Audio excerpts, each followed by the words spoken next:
All right, so we are looking at a baseline out of bounds basketball play.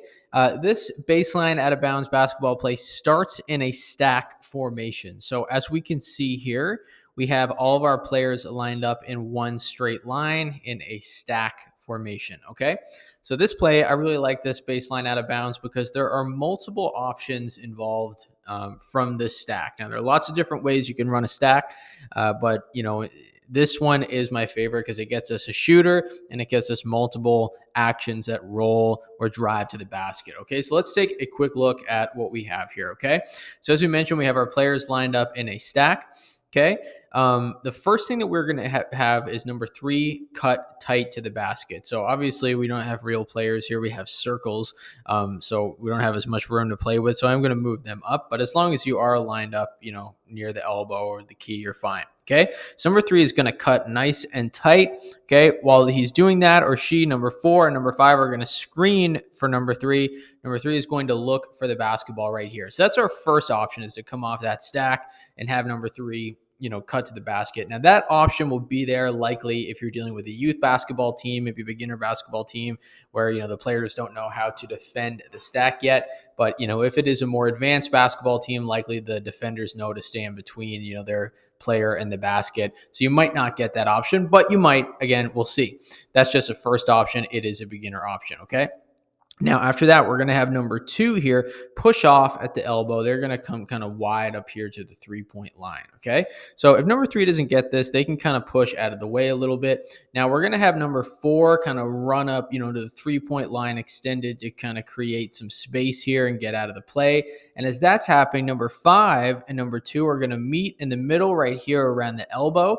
Number 2 is then going to sprint as hard as they can to the 3-point line to get an outside jump shot. If it's an older team, if a younger team, you can, maybe move it into the mid range a little bit. And then number 5 is going to roll hard to the basket. At this point, number 3 can kind of clear out. But then you have, your 2 main options, which is that sprint jump shot right here for number 2, or that roll hard to the basket there from number 5. Now, it's important to note that, number 2 and number 5 here, they're going to have to really sprint to their spots, right? This is a quick play.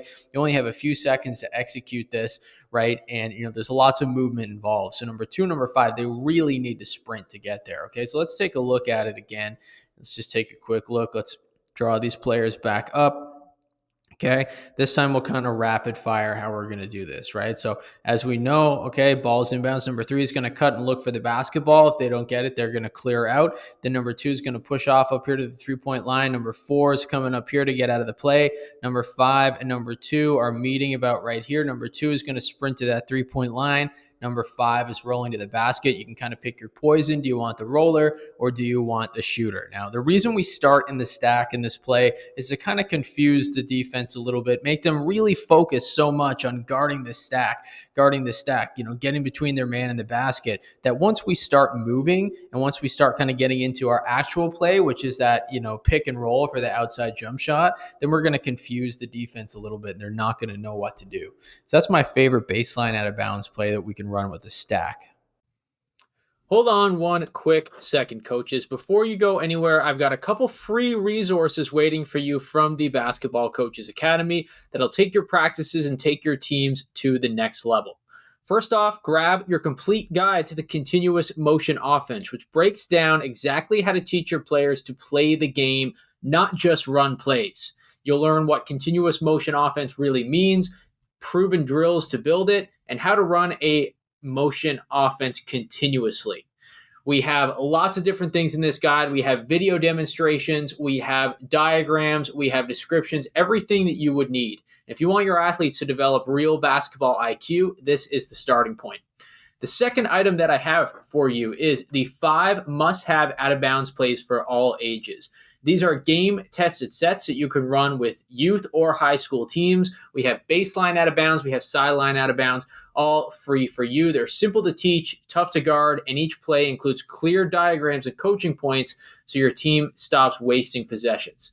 And lastly, I have the practice plan template. This printable practice plan template is the exact layout that I use to organize and plan every practice session. So you can plug in your warm-ups, skill blocks, team drills, and scrimmage notes so you can walk into every gym with a clear plan and zero guesswork. So So I have these 3 free items for you. You can claim them using the link in the description. They'll be sent to you right away.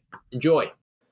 Now, the next play that we're going to look at is used by Steve Kerr and the Golden State Warriors. So obviously, we don't need to talk about the Golden State Warriors and their success as a team. We, totally understand. I think everybody knows that, they've been one of the most successful organizations over the last few years, as has Steve Kerr as a coach. So it was very interesting to look into, the tactical side of things on his end, because obviously he's had so much talent: Steph Curry, Klay Thompson, Kevin Durant, Draymond Green, etc. It was interesting to see him get creative a little bit with this baseline out of bounds play. And I personally really like this one. So let's take a look at it. It's basically going to be a screen for the inbounder. So we're, going to set up in a little bit of a decoy here in a straight line, but it's actually going to be a very simple play, just a screen for the inbounder. So what we're going to want number 5 to do, and I should say, number 1, like I said, because it is a screen for the inbounder, number 1 is going to be the person that you want to score the ball. So you might want to put maybe somebody who's a little bit better in the post or power forward, at the number 1 spot, rather than, how we have number 5 right here. But number 5 is basically just going to, backpedal a little bit, stay wide, have their hands up, and get the basketball lobbed into them. And they're going to push off a little bit, because you have to imagine that the defender is going to be standing between their man and the basket, right? So we can assume that the defenders will be here, right? They're going to be between their man and the basket. So what number 5 is just going to do is push off a little bit, hand up, left hand up. They're going to receive the basketball right here, right? As they pop out, number 4 is going to head over to screen for number 1. So number 4 is making their way over to screen for number 1, and number 1 is coming off that screen super tight, about right here. They're going to get the basketball there for a pretty easy layup. Now, it looks a little bit complicated on here because there's not a whole lot of space to go around, but if you take a look at it with the Golden State Warriors, which we'll look at in a second, it does make sense a little bit more visually. Let's take a look at it one more time. So number 5 just kind of popping out, with their left hand up, right? We're going to lob the ball into number 5. As that happens, number 5 should kind of square out to the basket a little bit. And number 4 is going to come over here. They can set the screen this way if they want. So number 1 can fake this way and cut over here, or they can come all the way around, set the screen right here. Number 1 can loop through it and post up at the basket. So pretty simple play, pretty easy. Baseline out of bounds basketball play that we are looking at is called the Davidson box. Okay. So for this play, obviously we're lined up in a box. And like I said, this play is going to result in a quick and easy layup for our team. So we're not just focused on getting the ball in bounds, although it does achieve that as well. We're also focused on getting the ball in bounds and scoring a quick and easy basket from the baseline out of bounds play. Okay, so this is a play that they run at Davidson pretty frequently, to be quite honest. So, we're going to take a look at that and just, show you guys how we can run it. Okay, so like I said, we are in a box here to start. Okay, now what we're going to do when we're in this box is we're going to have our 5 right here. And in this particular play, our 3, both players are going to post up with their arm extended, to the half court line to try to get the ball in from a lob. So we want to kind of lob it into the long arms of number 5, who should probably be our post player, right? Or get it into the hands of number 3. Okay, but let's just focus on this one and getting it onto the ball side. So we're going to get it into the hands of number 5.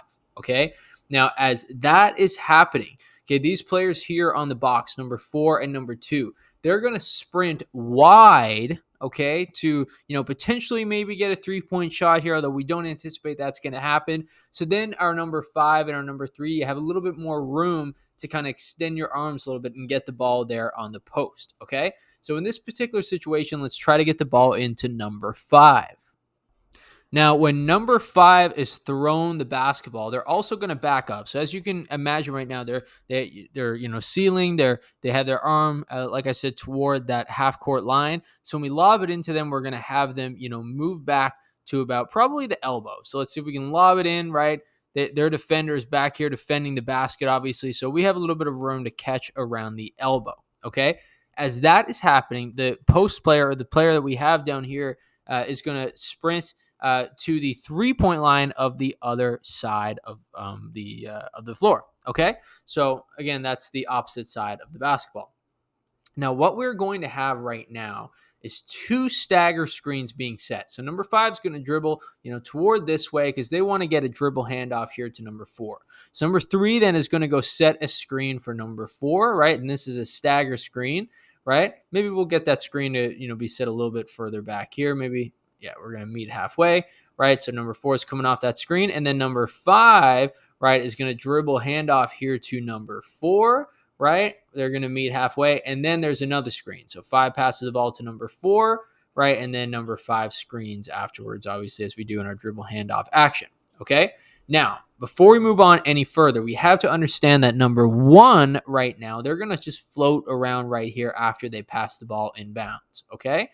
And what's going to happen then is number 3, after they set that first screen, they're going to cut to the basket. Number 1 is going to sprint up here and meet number 3. Number 3 is going to cut to the basket and plant. Number 4 is coming off that dribble handoff from number 5, right? Number 4 is coming off that dribble handoff. You're going to have number 3 here wide open. So we're going to feed number 3 the basketball, and number 3 should have a wide open layup there for a basket, okay? So let's take a look at it again.